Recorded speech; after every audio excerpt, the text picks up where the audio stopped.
the First World War. It starts with literally horses and carriages and ends with tanks. So it's the moment where modern war, you could argue, begins. From the very beginning, I felt this movie should be told in real time. Every step of the journey, breathing every breath with these men, felt integral. And there is no better way to tell this story than with one continuous shot. 3, 2, 1, go!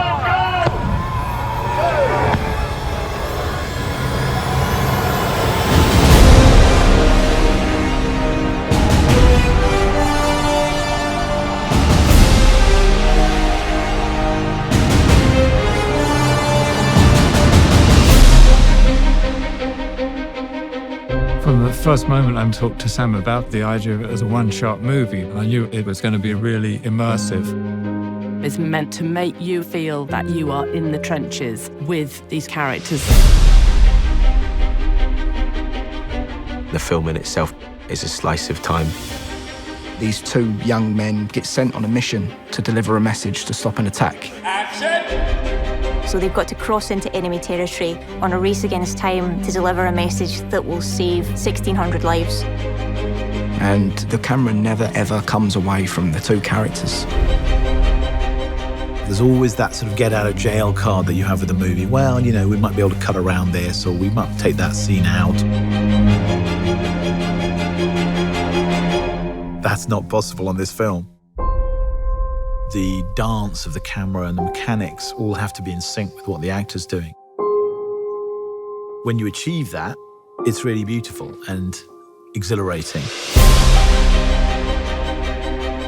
Sometimes you have a camera being carried by an operator, hooked onto a wire, and the wire carries it across more land, and it's unhooked again. That operator runs with it, then steps onto a small jeep, which carries him another 400 yards, and he steps off it again and goes round a corner. Let's go back to 1. This film does not take place in a series of interiors. This is endless exteriors. No location ever repeats, so you're constantly moving through landscapes. Being such an exterior movie, we're very dependent on the light and the weather. And we kind of realized, well, for a start, you can't really light it. Action. Because, you know, if you were running down a trench and turning around 360 degrees, there's nowhere to put a light anywhere. And because we were shooting in story order, we have to shoot in cloud to get the continuity from scene to scene. So some mornings, the sun would be out and we couldn't shoot. So we would rehearse. And we're rehearsing. And then we'd be waiting around, everyone with their eyes up in the sky, trying to see how long it'd take for the sun to move behind the cloud. And as soon as it comes over, you've got this 5-minute window. Everyone would be like, come on, go, go, go. Go, go, go! So you are also in the lap of the gods. It's like a piece of theatre every take.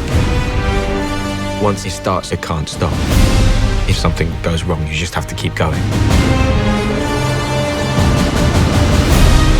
Until you actually see it on a screen, you don't really realize how immersive it is and how that technique kind of draws you into it. For me, engagement is very important. And that is behind the way in which we've decided to shoot this film. I wanted people to understand how difficult it was for these men. And the nature of that is behind everything.